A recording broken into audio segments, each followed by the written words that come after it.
हरे भरे और जीवंत जंगल में बिली नाम का एक जिज्ञासु और साहसी छोटा लड़का रहता था। बिली का परिवार हाल ही में जंगल के किनारे एक छोटे से गांव में चला गया था और वह रहस्यमय दुनिया से परे का पता लगाने के लिए इंतजार नहीं कर सकता था। एक धूप भरी सुबह जब बिली अपनी यात्रा पर निकला तो उसकी नजर एक पुराने कांटेदार पेड़ पर पड़ी जो एक जादुई चमक से चमकता हुआ लग रहा था। जैसे ही वह पास आया, पेड़ जंगल के बीचों बीच एक गुप्त प्रवेश द्वार प्रकट करने के लिए खुल गया। जैसे ही बिली ने प्रवेश द्वार से कदम बढ़ाया तो उसके भीतर उत्साह उमड़ पड़ा और उसने खुद को बात करते जानवरों और चमचमाती नदियों से भरी एक जादुई दुनिया में पाया। बिली का पहला दोस्त ओलिवर नाम का एक बुद्धिमान बूढ़ा उल्लू था। ओलिवर एक शाखा पर बैठ गया और उसने बिली के साथ जंगल के चमत्कारों की कहानियां साझा कीं। खोज करने के लिए उत्सुक बिली और ओलिवर घने पेड़ों के बीच एक साहसिक यात्रा पर निकले, जहां उनकी मुलाकात मिया नाम की एक शरारती बंदर से हुई जो लताओं पर झूल रही थी। मिया ने अपनी चंचल भावना से बिली को बुद्धिमान कुलमाता एली के नेतृत्व वाले हाथियों के एक मिलनसार परिवार से मिलवाया।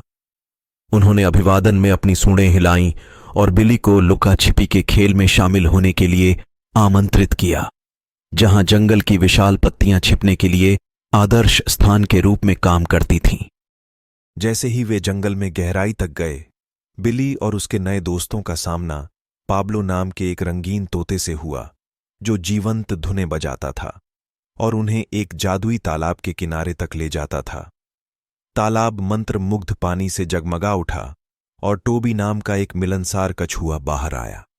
टोबी ने उन्हें तालाब के पार ले जाने की पेशकश की। उसका खोल एक जादुई नाव में बदल गया।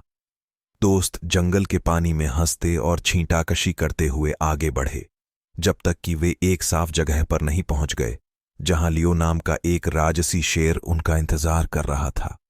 जंगल के राजा लियो ने बिली और उसके पशु मित्रों का स्वागत किया और उन्होंने मिलकर मित्रता का एक चक्र बनाया।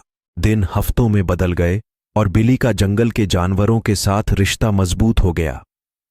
उन्होंने पक्षियों की भाषा सीखी, तितलियों के साथ नृत्य किया और बुद्धिमान बूढ़े कछुओं के साथ कहानियां भी साझा कीं। प्रत्येक दिन एक नया रोमांच लेकर आया और बिली को उन जादुई दोस्ती के लिए आभारी महसूस हुआ जो मंत्रमुग्ध जंगल के बीच में खिल गई थी। जैसे जैसे समय बीतता गया, बिली के परिवार ने अपने गांव लौटने का फैसला किया, लेकिन जंगल के जानवरों ने हमेशा उसके दोस्त बने रहने का वादा किया। गले लगाकर और हंसी के साथ बिली ने अपने मंत्रमुग्ध जंगल साथियों को विदाई दी। उनकी दोस्ती की गर्माहट अपने दिल में लेकर